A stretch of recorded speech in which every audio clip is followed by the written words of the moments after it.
தமிழக மக்கள் அனைவருக்கும் இனிய வணக்கம். திரு உதயநிதி, அதாவது சின்னையா உதயநிதி அவர்களுடைய பேச்சை பார்த்தீங்களா? எவ்வளோ அருமையாக பேசியிருந்தார். அவர் மாதிரி உண்மையிலே யாராலையும் பேசவே முடியும், யாராலையுமே பேச முடியாது. ஒரு தமிழ்நாட்டோட அப்போசிஷன் லீடர் பேசக்கூடிய பேச்சாயா இது? இல்லை ஒரு எதிர்கட்சி தலைவர், சட்டசபையோட எதிர்கட்சி தலைவர், எப்பேற்பட்ட பதவியில் இருக்கக்கூடிய நபர் இவர் போய் இப்படி அருமையாக பேசியிருக்காரு. கோல்டன் வேர்ட்ஸ், இந்த வேர்ட்ஸை வந்து நம்ம வர்ணிக்கவே முடியாது அப்படின்னு சொல்லிட்டு ஒட்டுமொத்த சோஷியல் மீடியாலையும் இவரை தான் பேசி வச்சுருக்காங்க. பேசுகிறத தாண்டி கழுவி வெளுத்து வச்சுருக்காங்க. ட்விட்டர் பக்கம் போனாலே அவ்வளோ காரி துப்பி வச்சுருக்காங்க. இந்த குடும்பத்துக்கு இந்த பேச்சை தாண்டி வேறு எந்த பேச்சுமே பேச தெரியாது. தாத்தனில் தொடங்கி அப்பனில் தொடங்கி, அதாவது மகனில் தொடங்கி பேரப்புள்ள வரைக்கும், கருணாநிதி அவர்களாக இருந்தாலும் சரி, ஸ்டாலின் அவர்களாக இருந்தாலும் சரி, உதயநிதி ஸ்டாலின் இருந்தாலும் சரி, மகனாக இருந்தாலும் சரி, நாடாவை அவிழ்த்துப்பார் அங்கே தெரியும் திராவிட நாடுன்னு சொல்லிட்டு சட்டசபையில் வச்சு பெண் எம்எல்ஏ கிட்ட சொன்ன கருணாநிதி அவர்களாக இருந்தாலும் சரி, அம்மையார் ஜெயலலிதா அவர்கள் மேலே 2016 வருஷத்தில் கேம்பின் பிரச்சாரம் பண்ணிட்டு இருக்கும்போது அம்மையார் ஜெயலலிதா அவர்கள் மேடையில் நிற்கிறாரு. தொண்டர்கள் வேட்பாளர்கள்லாம் கீழேருந்து உத்து பார்க்குறாங்க. புரிஞ்சுக்கோங்க, நான் வேறு எதுவும் தப்பாக சொல்லலை. அம்மையார் மேலே நிற்கிறாங்க, இவங்க கீழேருந்து உத்து பார்த்து கவனிக்கிறாங்க அப்படின்னு சொல்லிட்டு அநாகரிகமாக பேசினதும் சின்னையா உதயநிதி அவருடைய அப்பா ஸ்டாலின் அவர்கள், உதயநிதி அவருடைய கதை தெரியுமா? சசிகலா அவர்களுடைய காலுக்குள்ளே புகுந்துருவார் யார்? எடப்பாடி அவர்கள். இதெல்லாம் மீனிங் என்னன்னு உங்களுக்கு தெரியும்ல? அதாவது சசிகலா அம்மையார் அவர்களுடைய கால் அந்த டேபிளுக்கு அடியில் எடப்பாடி அவர்கள் பதவிக்காக 2017 ஆண்டில் புகுந்து போகிறார். இவர் போகும்போது விட்டா 2 கால் கடையில் புகுந்துருவார் அப்படின்னு சொல்லிட்டு, நீங்கள் வேறு எதுவும் நினைக்காம தப்பாக எடுக்காதீங்க, இதுதான் அப்படின்னு சொல்லிட்டு சொல்கிறாப்புல. இதெல்லாம் என்னென்ன எடுத்துக்கிறது? இன்றைக்கி என்ன சொல்லியிருக்காரு தெரியுமா? அதாவது இந்த குடும்பத்துக்கு இந்த பேச்செல்லாம் பேசினா கெத்துன்னு நினைப்பான்ங்கிறது எனக்கு தெரில. அந்த கட்சியில் இதே மாதிரி கட்சிக்காரங்களே இப்படி தான். இப்போ கிருஷ்ணமூர்த்தி, சிவாஜி கிருஷ்ணமூர்த்தின்னு சொல்லிட்டு ஒருத்தர் இருக்காப்புல, எல்லாம் இவருக்கு மேலே அவரோட அப்பா ஒருத்தர் இருந்தார், வெற்றி கொண்டான்னு சொல்லிட்டு. அவரெல்லாம் என்ன பேசினார் தெரியுமா? அம்மையார் ஜெயலலிதா அவர்களை பார்த்து தமிழ்நாட்டில் இருக்கக்கூடிய வாக்காளர்கள் எல்லார்கிட்டையும் போனவ தான் ஜெயலலிதா. இந்த ஜெயலலிதா இவ வந்து அரிப்படுத்தி தெரிகிற. சத்தியமாக எனக்குலாம் இந்த பேச்சை யூஸ் பண்ணும்போது இன்றைக்கெல்லாம் நைட்டு எனக்கு வீட்டில் என்ன திட்டுறாங்க அப்படிங்கிறதா எனக்கு தெரில. ஏன்னா என்ன தான் நம்ம சொற்களை வேறு வேர்ட்ஸை டீகோட் பண்ணி நம்ம இந்த வேறு ஏதாவது வேர்ட்ஸை யூஸ் பண்ணி சொல்லணும்னு நினச்சா கூட சொல்ல முடியல. அந்தளவுக்கு கேவலமாக பேசி வச்சுருக்காங்க. அந்த வேர்ட்ஸுக்கு வேறு வேர்ட்ஸே இல்லை. அந்தளவுக்கு கேவலமாக பேசி மக்கள்கிட்ட சொல்கிறது மூலமாக அதில் கெத்து, நாங்கள்லாம் இப்படி தான் பேசுவோம், மக்களுக்கு நாங்கள் என்ன பேசினாலும் சரி, மக்களுக்கு பிச்சை போட்டு 1000 கொடுத்தா போதும், 2000 கொடுத்தா போதும், நீ ஓட்டை போட்டு ஜாதிகாரனை நிப்பாட்டினா போதும், மதகாரனை நிப்பாட்டினா போதும், ஓட்டை போட்டுருவாங்க அப்படின்னு சொல்லிட்டு அந்த நினப்பில் வாழ்ந்துட்டு இருந்து தான் இன்றைக்கி அந்த புள்ளையும் இப்படி தான் பேசி வச்சுருக்கு. உதயநிதி அவர்கள் இன்றைக்கி என்ன பேசி வச்சுருந்தாங்க தெரியும்ல? மக்களுக்கு சிலருக்கு புரியலாங்கிறது எனக்கு தெரில. அதாவது ஆகஸ்ட் 3 டிவிக்கு அரசாங்கத்துக்கு எதிராக அனைத்து கட்சிகளும் சேர்ந்து நம்ம ஒரு போராட்டத்தை மேற்கொள்வோம் அப்படின்னு சொல்லிட்டு ஸ்டாலின் அவர்கள் ஒரு அழைப்பு கொடுத்துருந்தார். யாருக்குன்னா எல்லா எதிர்கட்சிகளுக்கும், டிவிக்கு இல்லாமல் அவங்களோட கூட்டணிகள் இல்லாமல் எல்லா எதிர்கட்சிகளும் அழைப்பு விடுத்திருந்தார். அந்த அழைப்போட நோக்கம் என்ன, மோட்டிவ் என்ன, அவங்க செய்கிற தவறுகள், அவங்க என்னென்ன கேம்பெயினில் வந்து ப்ராமிசஸை கொடுத்தாங்க, என்னென்ன உத்தரவாதங்களை மக்கள்கிட்ட நாங்கள் வந்தால் 2500 தருவோம், ஃப்ரீ பஸ் கொடுப்போம், நாங்கள் வந்து இத்தனை ஏக்கருக்கு மேலே இருக்கக்கூடிய விவசாயிகளுக்கு நாங்கள் வந்து கடனை தள்ளுபடி பண்ணுவோம், இப்படி பல வாக்குறுதிகள் கொடுத்தாங்க. இது எதுவுமே நிறைவேற்றாதனால, நாங்கள் இதெல்லாம் பெருவாரியாக நிறைவேற்றாதனால நாங்கள் வந்து போராட்டம் பண்ண போகிறோம், மிகப்பெரிய ஆர்ப்பாட்டம் பண்ண போகிறோம்னு சொல்லிட்டு இதுதான் அந்த ஆகஸ்ட் 3 இன்றைய போராட்டத்துடைய நோக்கம், மோட்டிவ். நம்ம 3 நாளுக்கு முன்னாடியே பேசியிருந்தோம். இதுதான் மோட்டிவ். இங்கே என்ன பேசி வச்சுருக்காங்க தெரியுமா? காவேரியில் தண்ணி வர்றதுக்காக நாங்கள் போராடுறோம் அப்படின்னு சொல்லிட்டு சிலருக்கெல்லாம் அங்கே தண்ணி வருதோ இல்லையோ காவேரியில் தண்ணி வரணும் அப்படின்னு. புரிஞ்சுதா? உங்களுக்கெல்லாம் சில வேர்ட்ஸை யூஸ் பண்ணி சொல்கிறதுக்கு கூட என்னால் முடியலை. அங்கே தண்ணி வருதோ இல்லையோ காவேரியில் தண்ணி வரணும் அப்படின்னு சொல்லிட்டு. அதாவது விஜய் அவர்களை, சரி இது சொல்கிறது மூலமாக வச்சும் மக்களுக்கு புரியுதான்னு தெரில, விஜய் அவர்களை இவங்க என்ன சொல்லுவாங்க, 6 மணிக்கு மேலே ஃபுல்லும் நடிகை கூட தான் இருக்காங்க, 6 மணிலேருந்து காலைல வரைக்கும். அவரெல்லாம் நைட்டு ஃபுல்லாக சரக்கு போட்டு நடிகை கூட தான் ஃபுல்லாக இது பண்ணிட்டு இருக்கார். ஸோ அதை வச்சு தான் அவருக்கெல்லாம் அங்கே முதலமைச்சருக்கு இங்கே நம்ம தமிழ்நாட்டில் என்ன நடக்குதுங்கிறது தெரில.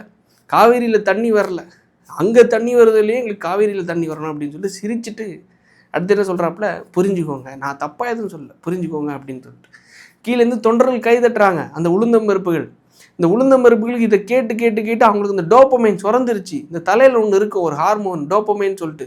நம்ம சில விஷயங்கள் பண்ணும்போது அந்த ஹார்மோன் சுரக்கும்போது அப்படியே சுருன்னு ஏறும்.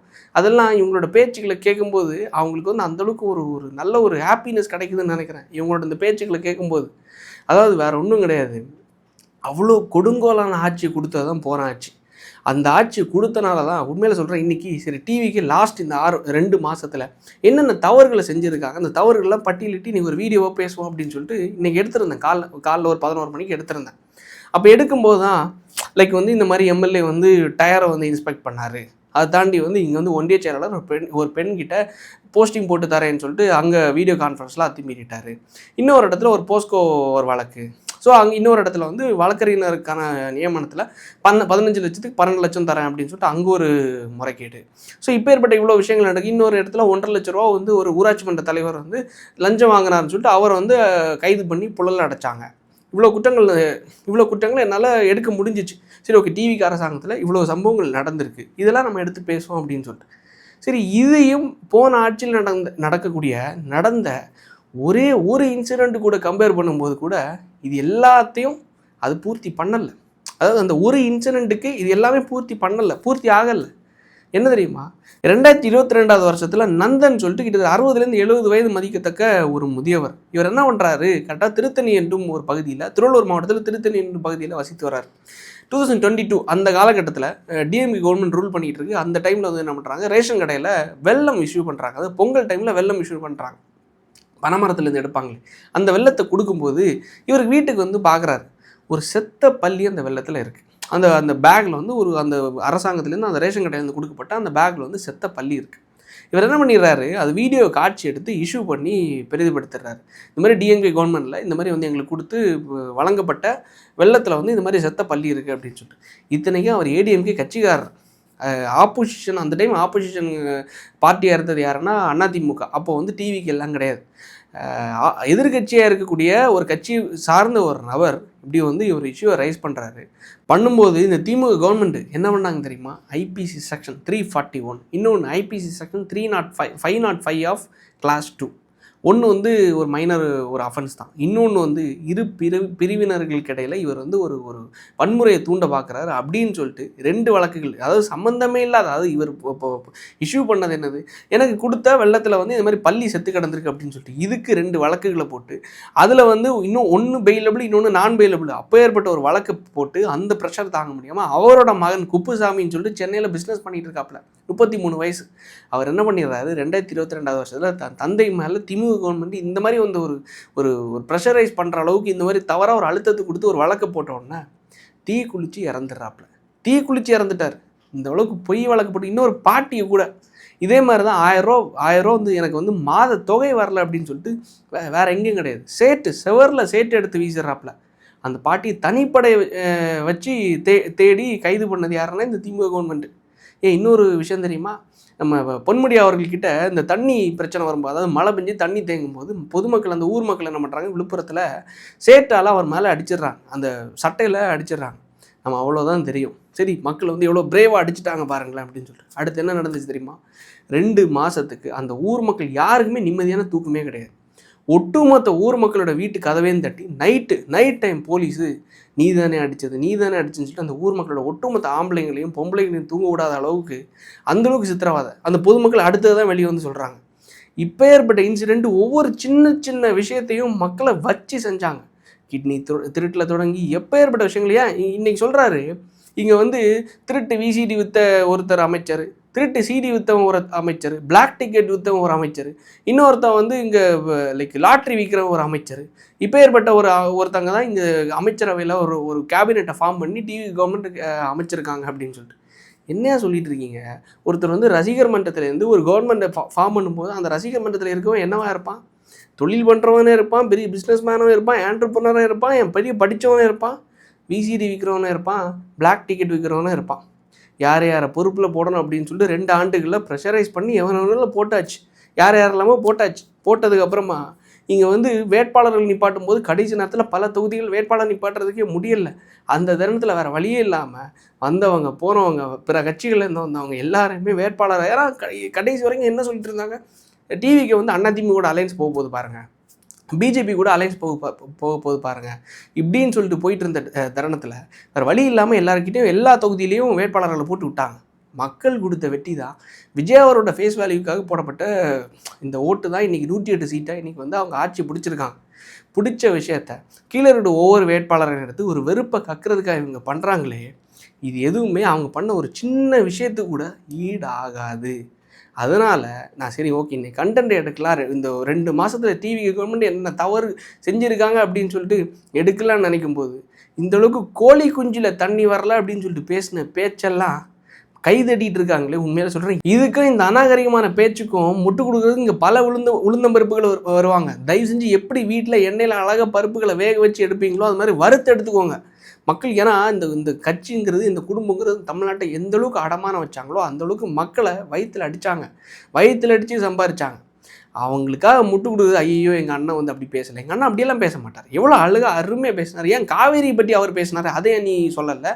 ஏன் அண்ணா அமைச்சர்களை பற்றி பேசினாரே அதே நீ சொல்லலை? ஏன் இந்த கோழி குஞ்சை மட்டும் நீ பேசியிருக்கியே, கோழி குஞ்சு அவர் இன்டெரக்டாக பேசின விஷயத்த மட்டும் நீ பேசியிருக்கியே அப்படின்னு சொல்லிட்டு பல உளுந்தம்பருப்புகள் வருவாங்க. தயவு செஞ்சு விட்டு மட்டும் வச்சிடாதீங்க. இவங்களை முட்டு கொடுக்குறதுக்கு என் நாம் தமிழர்கள் கூட வருவாங்க, என் அண்ணன் பல அண்ணன்களும் வருவாங்க. இல்லை அவர் எவ்வளோ நியாயமான பல கேள்விகளை முன் வச்சுருக்காங்க. அதை கேள்வி கேட்குற இந்த தற்கொலை கூட்டங்களுக்கு வக்கில்ல அதை போய் பேசிகிட்டு இருக்காங்க. ஏதோ வாய் தவறி அண்ணனுக்கு வந்துருச்சு, வாய் தவறி அதை போகிற பக்கத்தில் பேசிட்டாப்புல. அதில் என்ன தப்பு இருக்குது? ஏன் டிவிக்காரங்க பேசாத பேச்சா? உடனே என்ன தெரியுமா சொல்லுவாங்க, எனக்கு வாயில் நிறைய வந்துடும் அப்படின்னு சொல்லிட்டு விஜய் அவர்கள் பேசலையா, ஏன் நான் என்ன டேஷ் அப்படின்னு சொல்லிட்டு விஜய் அவர்கள் பேசலையா அப்படின்னு சொல்லிட்டு அதையே இதையும் ஒப்பிட்டு பாருங்கள். இதுக்கு அதாவது விஜய் அவர்கள் பேசுனதுக்கு இது பரவாயில்ல அப்படின்னு சொல்லிட்டு முட்டு கொடுக்குறதுக்கும் வருவாங்க. காமராஜர் ஐயா இருந்தார்ல, காமராஜர் ஐயா அவர்கள் பல நடிகைகளை வச்சிருக்காரு அப்படின்னு சொல்லிட்டு இதே திமுக, இதே திராவிட முன்னேற்ற கழகம் அவருக்கு எதிராக பிரச்சாரம் பண்ணி இளம் ஒரு கேண்டிடேட்டை ஜெயிக்க வச்சாங்க. காமராஜர் ஐயா அவர்களுக்கு எதிராக நிற்க வச்சு, இவர் வந்து எருமை தோல்காரரு, எருமை மாதிரி இருக்கார் பாருங்க, நாய்க்கு கூட வச்சு சித்தரிச்சு அப்பேற்பட்ட கட்சிக்கு முட்டு கொடுக்கறதுக்கு இன்றைக்கி எந்த கட்சி வந்திருக்குன்னா தம்பிகளுடைய கட்சி. என்ன சொன்னாலும் திருந்த போகிறது கிடையாது. சரி அவங்கள விட்டுரும். பட் இருந்தாலும் மக்கள் இத்தனை ஆண்டுகள் நீங்கள் எப்படி இந்த கூட்டத்தை இந்த குடும்பத்தை தேர்ந்தெடுத்தீங்க அப்படிங்கிறது எனக்கு தெரில. எதனால் வேறு ஆப்ஷன் இல்லாமல் சரி ஓகே திமுக இல்லைனா அண்ணா திமுக இல்லைனா திமுகன்னு சொல்லிட்டு ஏதோ ஒரு ஆப்ஷன் இல்லாமல் நீங்கள் தேர்ந்தெடுத்துட்டீங்க. ஆனால் இந்த தேர்தலில் மிகப்பெரிய ஒரு பதிலடியை கொடுத்து ஒரு ஒரு ஒரு ஒட்டுமொத்த சாம்ராஜ்யத்தையும் இன்றைக்கி 58 சீட்டில் கொண்டு வந்து உட்கார வச்சுருக்கீங்க. அந்த அந்த வயிற்றெரிச்சலை தான் அது தாங்க முடியாமல் தான் இந்தளவுக்கு கொந்தளிச்சிட்ருக்காங்க, வாய்க்கு வந்த மாதிரி பேசிகிட்டு இருக்காங்க. ஆல்ரெடி அதெல்லாம் வாய்க்கு வர்றது வந்து அவங்களுக்கு சகஜம்தான். ஆனால் இதுக்கு மேலே பேசுகிறதுங்கிறது அவங்களுடைய வயிற்றெரிச்சல். ஸோ இவங்க சொல்கிறாங்க, தம்பிகள் சொல்கிறாங்க அப்படின்னு சொல்லிட்டு ஏன்னா சொல்கிறாங்க. நேற்றெல்லாம் ஒன்று சொன்னாங்க, வேணா எழுதி வச்சுக்கோ தம்பி, இந்த 75 ஆண்டுகளை திமுக அண்ணா திமுக இல்லாத இவங்க பண்ணாத ஒரு ஆட்சியை இந்த டிவிக்கு பண்ணோம், அவ்வளோ அநாகரிகமான ஒரு ஆட்சியை பண்ணோம் அப்படின்னு சொல்லிட்டு தெளிவாக சொல்கிறேன். இந்த 2 மாதத்தில் டிவிக்கோட ஆட்சி நீங்கள் கம்பேர் பண்ணும்போது திமுக செஞ்ச ஒரு இன்சிடெண்ட்டு கூட நீங்கள் கம்பேர் பண்ணவே முடியாது. ஒரு இன்சிடெண்ட்டுக்கு கூட நீங்கள் கம்பேர் பண்ணி டிவிக்கு திமுக எவ்வளோ பரவாயில்ல அப்படின்னு சொல்லிட்டு தம்பிகள் சொல்லுவாங்க. ஆனால் உங்களால் எந்த ஒரு கன்க்ளூஷனும் வர முடியாதுன்னு சொல்லிட்டு நான் நம்புகிறேன். மக்கள் நீங்களும் நம்புறீங்கன்னா மறக்காமல் உங்களோட கருத்துக்களை கமெண்ட்ஸில் சொல்லுங்கள். நாளைக்கு அடுத்த வீடியோவில் சந்திப்போம். நன்றி, வணக்கம்.